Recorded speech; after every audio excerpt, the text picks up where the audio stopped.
บ้านเกิดของยายเป็นเมืองที่คนส่วนใหญ่ทำเกษตรกรรม โรงงานอุตสาหกรรมน้อยมาก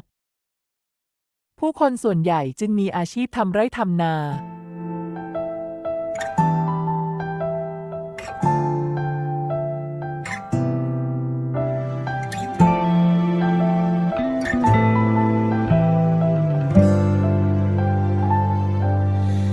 สวัสดีค่ะ ยายพาไปวันนี้จะพาไปดูแผนคร่าวๆของยายที่จะทำเกษตร ทำไร่ทำสวนเป็นเรื่องที่ยาก ใช้เงินทุนสูง ดังนั้นยายจึงต้องรอบคอบที่จะลงทุนทำอะไร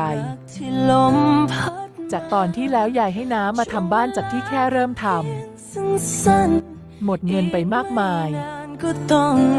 น้าบอกว่าช่วงนี้ของขึ้นตลอดขึ้นทุกอาทิตย์ ดังนั้นจึงหยุดพักไว้ก่อน เริ่มมองหาช่องทางน้าโจปลูกฟักทองขายได้กิโลละ1,000 บาท เป็นพันธุ์พิเศษของน้าชื่อเงือกสองใจรสชาติดีถึงได้ราคาสูง มาดูงานน้าเผื่อจะปลูกอย่างอื่นที่ไม่ต้องทำเยอะแต่ได้ราคาดี อ้าวท่านผู้มีเกียรติท่านผู้รับเชิญฟักทองพันหอมใบเตย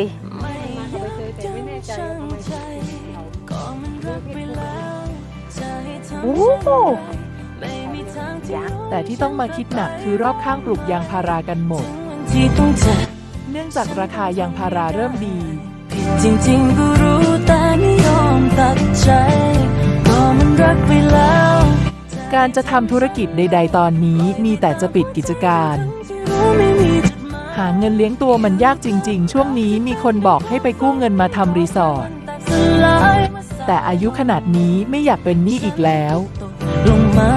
พอกันทีกับการเป็นหนี้เป็นสิน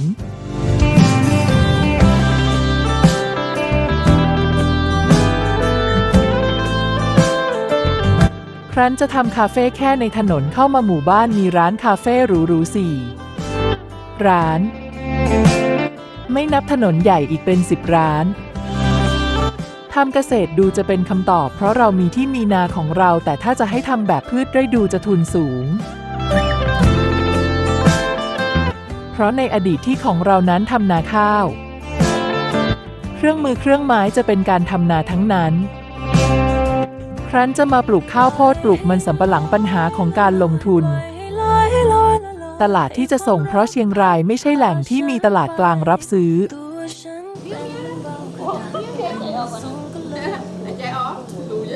ต้องส่งพ่อค้ายี่ปัวซาปัว โดนหักเป็นทอด เหมือนที่พ่อเคยบอกจะปลูกยิ่งจนยิ่งปลูกยิ่งขาดทุน ทุกวันทุกคืนจะหาข้อมูลของคนที่ประสบความสำเร็จส่วนใหญ่คือใช้เวลา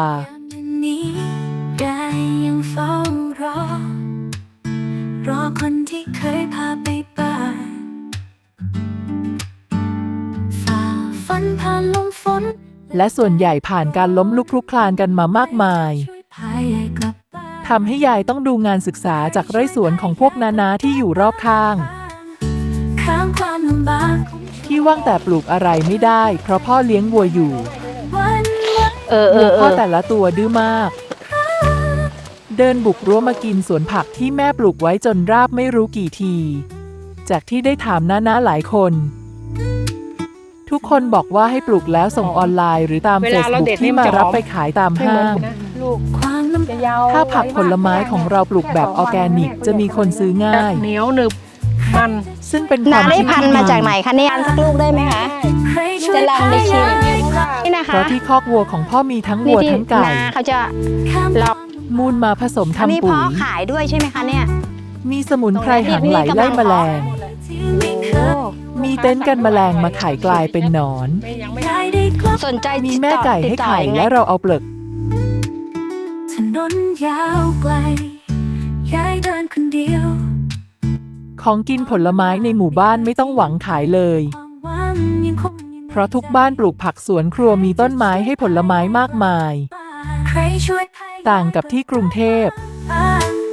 แค่พริกมะนาวต้นหอมผักชียังต้องซื้อเลย ด้วยหัวใจที่ ที่ไม่เคยหวันไหวให้ยายได้กลับบ้านอีกครั้งทุกก้าวที่เดินไปยายไม่เคยยอมแพ้แม้ความลำบากจะมากมาย ตอนนี้มีความคิดคร่าวๆว่าจะเลี้ยงไก่ไข่ไว้ขายไข่ไก่ ใครจะช่วยพายายกลับบ้านใครช่วยพายายกลับบ้านข้ามความลำบาก เลี้ยงปลาไว้ขาย ขายขี้วัวขี้ไก่ แค่อย่างนั้นแหละ ใจที่ไม่ แบ่งมาใส่ปุ๋ยแปลงผัก ให้ยายได้กลับบ้านอีกครั้ง จากนั้นอาจขยับไปปลูกทุเรียนถ้าคิดว่าตัวเองกล้าพอ ข้ามความลำบากของช่วงนี้ด้วยหัวใจที่ไม่เคยหวั่นไหวให้ยายได้กลับบ้านอีกครั้ง แต่ช่วงวันหยุดได้หมดไปอย่างรวดเร็ว ได้แต่ฝากแม่ให้ทำโรงเรือนผักไว้เป็นการเริ่มต้นกลับมาอีกทีไว้ค่อยว่ากันว่าจะลงอะไรต่อไป รอชมในวิดีโอตอนต่อไปกันค่ะอย่าลืมกดไลค์กดแชร์กดติดตาม ยายพาไปด้วยค่ะ ให้ช่วยพายาย แล้วเจอกันทริปหน้าค่ะ ยามนี้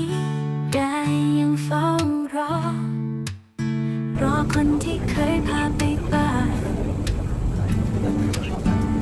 ฝ่าฟันผ่านลมฝนและแดดร้อน ใครจะช่วยพายายกลับบ้าน ใครช่วยพายายกลับบ้านข้ามความลำบากของช่วงนี้ด้วยหัวใจที่ไม่เคยหวั่นไหวให้ยายได้กลับบ้านอีกครั้ง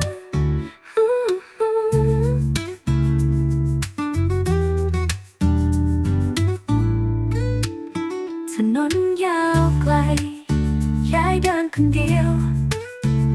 ความลำบากไม่เคยทิ้งไป แต่ความหวังยังคงอยู่ในใจ ใครจะช่วย